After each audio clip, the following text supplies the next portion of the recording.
Hello and welcome to the Leaders of Tomorrow 18-hour special initiative that celebrates the undying entrepreneurial spirit of micro, small and medium enterprises. On the show today, a recap of an interview with the Manipal Group. On Insight, we feature OYO Rooms, and on Bright Sparks, we're featuring EduGild and Dekho Sikho. Now, the Manipal Group is perhaps one of the best known names when it comes to education in India, and I caught up with the management team earlier to discuss how the face of education in India is changing and how you, the MSME entrepreneur, can grow and grow profitably in this space. Take a look. In the country today, it is a fact that somebody would rather do, let's say, a basic degree from an average quality institute and find themselves jobless as compared to, let's say, going and doing a skill program on plumbing and become that much more entrepreneurially employed. Today, how many of us at our household find the shortage of electricians and plumbers that when we need them at home? So on one end there is an acute shortage of skilled manpower, and the other end there is a difficulty and at a concept level to say that why would I need to do skill. So we need to address this at the perception level, and at the actual skill level. I think that government is taking several steps, and the private sector needs to work hand in hand with them. As we come up on the summer in just a few months from now and peak travel season, I caught up with budget travel experts OYO Rooms to talk trends in the hospitality space, to talk about how entrepreneurs in the space can keep pace with competition and how technology can be their best friend. Take a look. Talk to our entrepreneurs about your journey, and what would you say has really been the highlight of that? I'm glad that in such a short time frame, we've built possibly one of the largest hotel brand networks in India in the hotel space. But we believe, and I personally believe, that in the last couple of years, as I have built the company, there have been two things that I have very strongly learned and felt would be things that other entrepreneurs might like. The first one is being able to make sure that you always innovate and think of business from a first principles perspective. Don't try to copy something that is being done just for the sake of it, because in the long term, that is the only thing that will create significant value. All the other things will be temporary distractions. The second thing is being perseverant, because if you have conviction about something and you put all your hard work, unless something is drastically wrong, you will get it right. And hence be perseverant in the process. We talk very often here on the Leaders of Tomorrow about fundraising, and I want you to talk to our viewers about your own fundraising journey, your own fundraising experience, and what advice would you have for our viewers based on that? One of the things that I had in mind was, considering I was not from the usual higher end schools of education in India, and on the other hand, I was also a college dropout, so I had not worked in one of the blue chip firms. I knew that I would never be able to raise financing. So I said, I will build my company in a manner that I will never need to raise financing. We'll grow it slowly with our own internal proceeds. But good news is, when you build your business like that, you have a lot of people who want to come to invest in your business, because they know that you want to build a solid company, not just one of the other things. So the simple feedback or suggestion there to our viewers is to be able to make sure that build your business in a manner that you don't need external financing to be able to support it. And well, if you build a business like that, there will be so many people who would like to come in and finance you. How have you handled competition in your space? Because the space that you operate in, the hotel space, the hospitality space, is very fragmented as we speak, and we have a lot of people, if I can call it that, at the bottom end of the pyramid. What advice would you have for our viewers then about handling competition, and how do you go about really, working on a USP, and therefore your advice for our viewers on how they should have a USP? We abolished one of the big problems in the Indian hotel system, which is married couples only check-in with a relationship mode format. OYO Captain, which ensures that every time you land at a city, you would have an individual ensuring that your experience is great. So combination of these two things have brought us at a place that we are clear market leaders in the segment that we operate in, and hence aggression of execution, innovation by being able to create new products, but while doing both of it, respect for your competitors while never taking them for granted has been our strategy.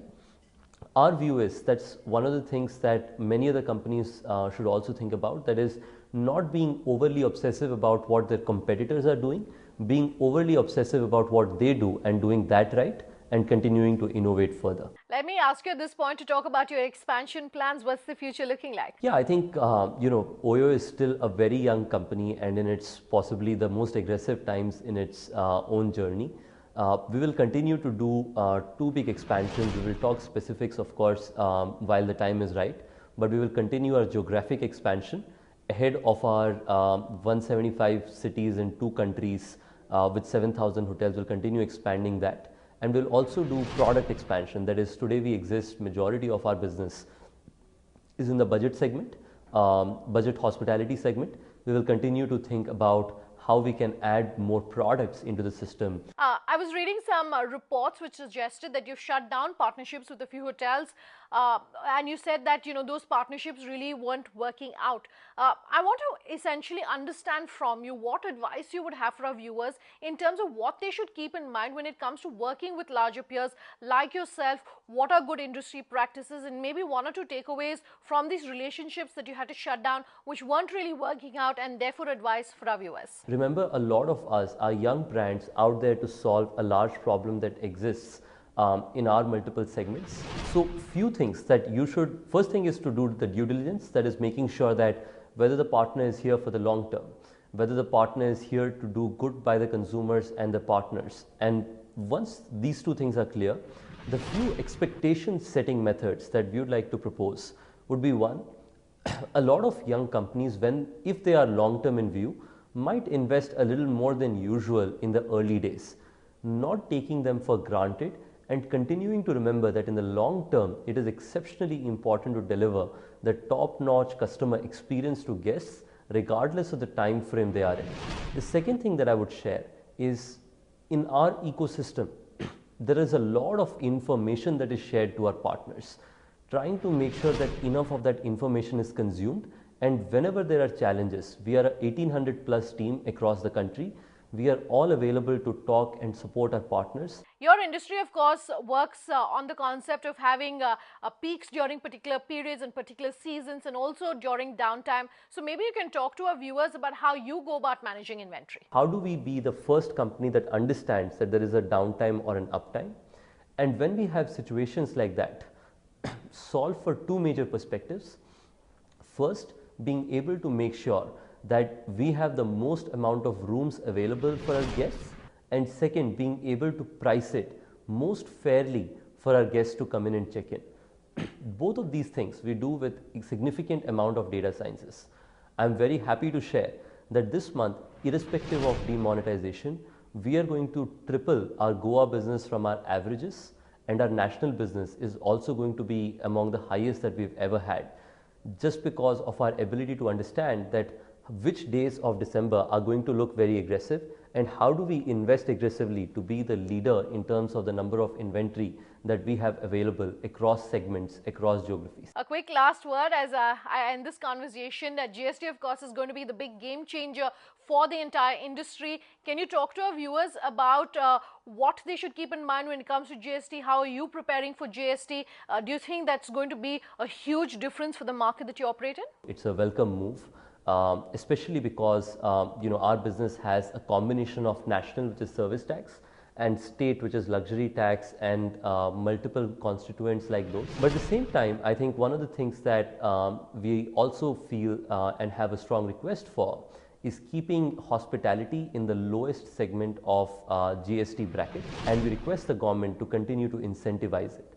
The second thing, which is the most important one that only OYO is possibly the player which is trying to fight for it, is there are very few organized brands in the budget hospitality segment, and there is a specific thing of less than 1,000 rupees abatement, 100% abatement on service tax that used to exist.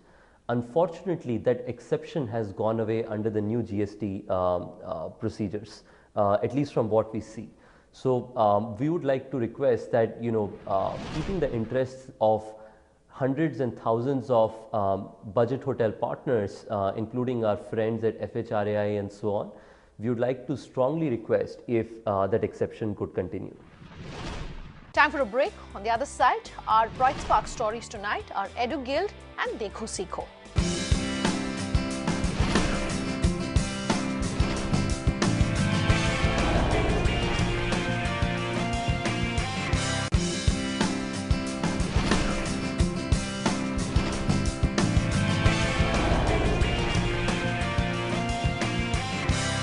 Welcome back. You're with us here on the Leaders of Tomorrow, and tonight we're featuring EduGild and Dekho Sekho.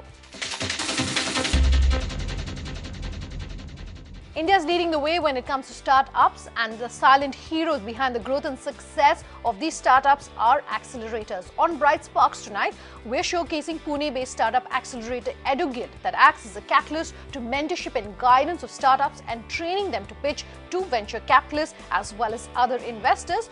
Polimi Mukhopadhyay has the story. Hi, I'm Altaf Rahmani and I'm the founder of Tiny Tabs. I'm Ashwin Sri Sailam and I'm a founder of AHA. Here is Diane Bacchus-Kudis. Hi, my name is Hitesh Apnani. I'm the founder and CEO at Gradopedia. One of the challenges, like every other startup, is how do we reach our target audience? In our case, it's parents. Which education institutes and organizations do we tie with? What are the strategic alliances that we do, and who would be our mentors and advisors?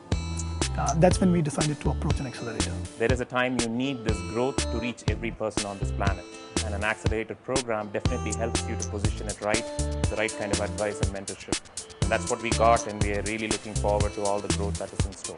Our biggest challenge was the tangible learning outcomes problem, and we felt that that is where we would need mentors and accelerators to help us address that issue.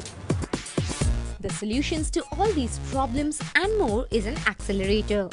With a vision of empowering learning, India's first EdTech startup accelerator EduGild launched operations at the MIT campus in Pune in 2015. The firm offers a 12 to 18 months intensive mentorship and product realization program to various EdTech startups in the world and acts as a catalyst for creating exciting learning opportunities for them. Why do you think India needs startup accelerator companies like EduGild? So as a startup, a founder has to do multiple things at the same time, and it is not practically possible for a company to dwell into all those things in the limited period of span. So accelerators basically take on all the other work which a startup has to do, other than focusing on the product, technology and the organization development, and rest becomes the responsibility of the accelerator. So accelerators are needed to reduce the time to market for a startup. Right. So what are the different training programs given to startups by your company?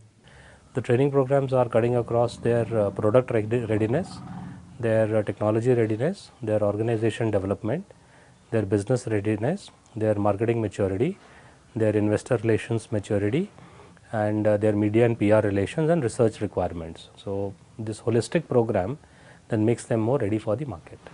How important do you think is soft skills training for startups, considering that there's a popular perception that startups are not as professional as they're expected to be? So soft skills are now life skills. If you are not able to articulate what you are doing, the people who are the stakeholders as customers or investors will never know what potential you have. So I would say as much as time a startup puts in creating what he is creating, an equal amount of time needs to be put in developing the soft skills and life skills. They are critical now. So considering there are so many levels of mentorship for startups, who are on the board for these startups when it comes to mentorship programs? Like, who are these mentors? These mentors come from various domains. The mentors that we have, one is from the core technology domain, education management domain, investor relations domain and product scale up domain. Couple of our mentors are international. For example, we've got mentors from Pearson International, we've got mentors from Cambridge, we've got mentors from investor relations, which are spread across San Francisco, Hong Kong and Japan, so to say. So EduGild might be getting the first mover advantage in India when it comes to education technology firms. But the space currently is quite crowded in India. How do you make sure that you stand out of the crowd? So traditional education technology impact in India has always been in the test prep, tutorial and e-learning space. Whereas we have broadened the horizon by also going into skill development and corporate trainings, and we arguably are the first and the only accelerator in the country in EdTech which is doing work on augmented reality, virtual reality space, and 5 of the 15 odd companies that we are working with right now are from overseas, which makes us a truly global accelerator. Since you do not charge any money for mentorships that you provide to these startups, what is your revenue model? So we do not have any revenue as such, we are a cost center. But as a promise of the services we deliver, we take a marginal equity in a company As and when that equity turns into revenue is a food for thought. But our intention is not to create revenue burdens to the company. Our intention is to bootstrap the company so that they can use that money for more resources.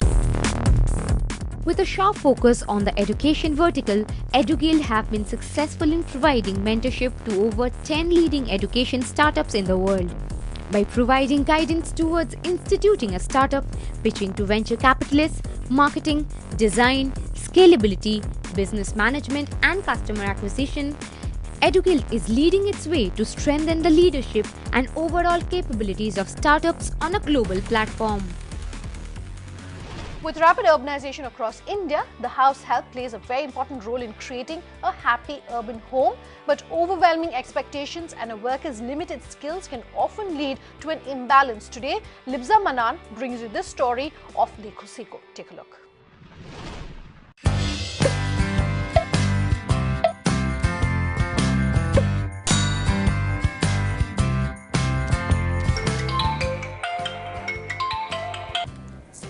Hello Sam. जी ma'am. यार बहुत भूख लगी है, please कुछ अच्छा सा खिला दो आज। ठीक है। नहीं, आलू गोभी नहीं खाना मेरे को। सुनो, बेक स्पिनच पनीर बनाओ आज। स्पिनच भी खाएंगे? हाँ। मेरे को तो आता नहीं है। अरे उसमें कोई इशू नहीं है, मैंने उस दिन तुम्हें देखो सीखो वाला बताया था ना, वहाँ पे जाओ, उनके ट्यूटोरियल वीडियोस से देख के बना दो। देखो सीखो से रेसिपी लेता हूँ मैं। ठीक है, ओके। जी ठीक है।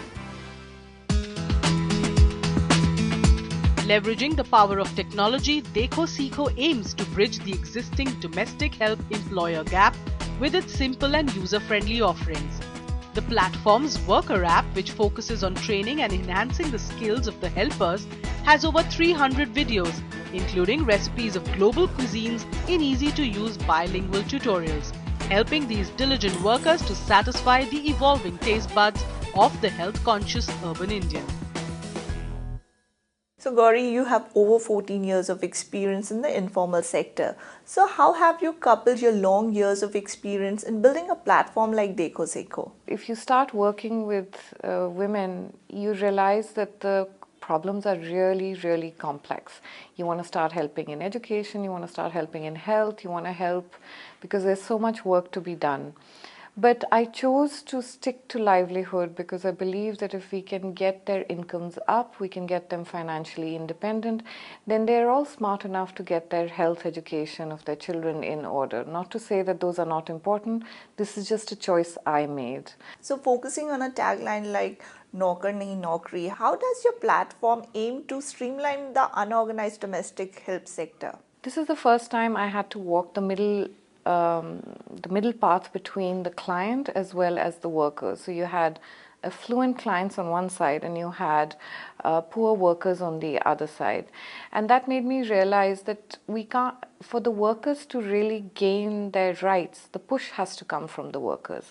So we had to find a scalable solution which the workers could use as per their need, as they saw that the market demanded. So that's when we used technology and Dekho Seekho was born, which is a digital platform, and we've created our own content. So hence we're concentrating on training the workers, informing the workers of what their rights are, what they need to do to upskill their own abilities to transition from Naukar to Naukri. With a significant illiteracy rate existing in the domestic help sector, reading and typing might pose as a challenge for this unorganized sector. So, does Dekho Seekho provide any sort of training on using the app? So, our app is completely graphic. So, they're very basic graphics that allow them to search through the videos without much difficulty. There's also a typing function, but those are limited to the literate workers. And there's a voice assist. So each button can be pressed and it tells you what exactly that button is. It's for the semi-literate or the illiterate to use with ease. So the search functions are all graphic, voice assisted, buttons, very graphic UI. And today, what sort of marketing platform are you using to reach out to the targeted domestic help sector? We are using twofold marketing strategy. One is we're trying to target the clients on social media. We started with targeting the domestic workers that worked with the maids company because our network is strong in Gurgaon, so we are starting from there. The other side is that we are also targeting the urban Indian home through social media, trying to get them to be aware of a product like that because it truly adds to their lifestyle as well. And going ahead, any new features in pipeline that you intend to add to your app? Yeah, so one of the things we want to do is, because our videos have been created with just a voiceover, we can scale it to any language very easily and very quickly. So one of the things, and so is the app. The app is currently available in English as well as Hindi. The videos are just in Hindi, but we want to make it multilingual, both the app as well as the video content. And the other thing is that we want to be able to track attendance and get their payments into their bank accounts, so digital payments as well. Dekho Sikho also lets employers leave voice notes for workers on the manager's app. And helpers can finish the chore with assistance from the pool of tutorials which range from how to handle laundry to perfectly cleaning your home. We're looking for funds to get our distribution in place. How do we reach domestic workers so they can use the app? And the second thing is, how do we scale across different skills? So what we're looking at is becoming the go-to brand, the go-to platform for any skill training. With an aim to organize the domestic help sector, Dekho Sikho is leaving no stone unturned in digitally empowering the workforce at the bottom of the pyramid. Thanks to Dekho Sikho, now I can have tasty, healthy dishes every time I'm home after a long day at work. That's our episode tonight. We've brought you tips from OYO Rooms on how the travel and hospitality industry in India is changing. If you have any thoughts or you want to get in touch with us, do email us at leadersoftomorrowtimesgroup.com. You can reach us on social media using the hashtag LOT. You can tweet at me personally at Sunanda_J or call us on that number you see flashing on your screen. We promise to have all your questions answered. Thanks for watching. Have a good night.